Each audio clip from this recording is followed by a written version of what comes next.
Back with Bill Maher. Real Time with Bill Maher airs Friday nights on HBO, and Religulous is in theaters everywhere. You recently issued one of your new rules decreeing that Obama must give comedians something to work with.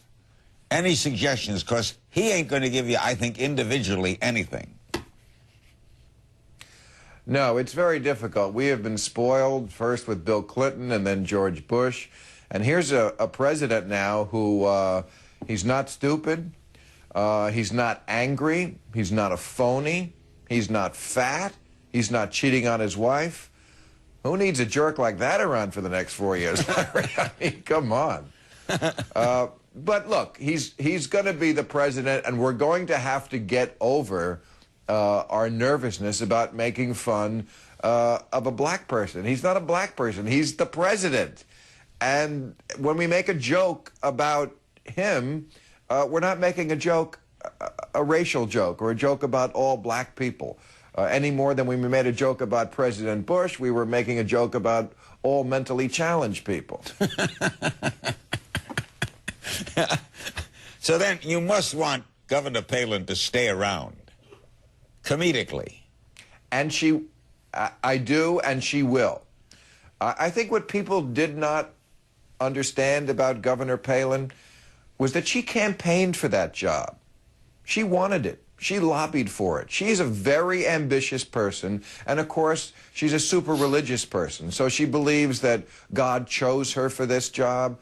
I guess God had a bad night yesterday because she didn't get it. But, you know, the Lord works in mysterious ways, as we know. So maybe he's saving her for next election or the next after that. But she's only 44 years old. Yeah. I mean, she could be on the public stage for the next 30 years.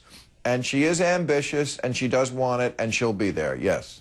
Are you, what, if anything, what surprised you last night, if anything? I was surprised that he won Indiana, and I think now North Carolina. I mean, when you win in places like that, that's very encouraging for America.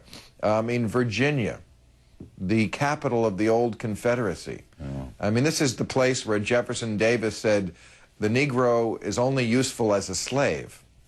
That's pretty amazing. I mean, you know me, I can be a little cynical about my country because I love it and because I want it to improve. So there are not a lot of nights where I'm kind of choked up about the possibilities of this country. But look, if last night didn't get to you, then you have no feelings at all. And it just showed that America can reboot.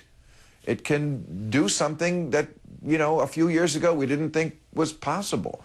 I mean, look at the absolute celebrations that are going on around the world today. People everywhere see America new in an instant. It's a whole new beginning for us. It is a new quarter for the pinball machine. How do you think he will, if anything, use Colin Powell? Well, that's a good question. I don't know. I mean, if he's smart, he'll use him somewhere because there's a brilliant guy, and they have the same temperament. You know, they do. So even. Good point. Obama never gets too high, never gets too low. Nothing rattles this guy. President, I wish he was my broker. And Colin Powell is really the same way. I mean, I think I thought, go ahead. Go ahead. You thought he should what? Well, I mean, I thought Colin Powell, obviously, he was much maligned for what he did as George Bush's Secretary of State, and as far as selling the war and holding up that little vial in front of the UN, and in a way, he will never be able to live that down. I always defended Colin Powell for that by saying, you know what, it would have been the easier thing to resign at that moment. And I think what went on in Colin Powell's mind was, if I resign, then only the nuts are left. Then there's nobody in that room making the case. And it's just Cheney and Rumsfeld. We're out of time. Well, point well made. Always great having you with us. Next time, sitting right here, Bill Maher, the host of Real Time with Bill Maher, Friday nights on HBO, and Religulous, the movie, in theaters everywhere. Thanks, Bill. Congratulations, socialists.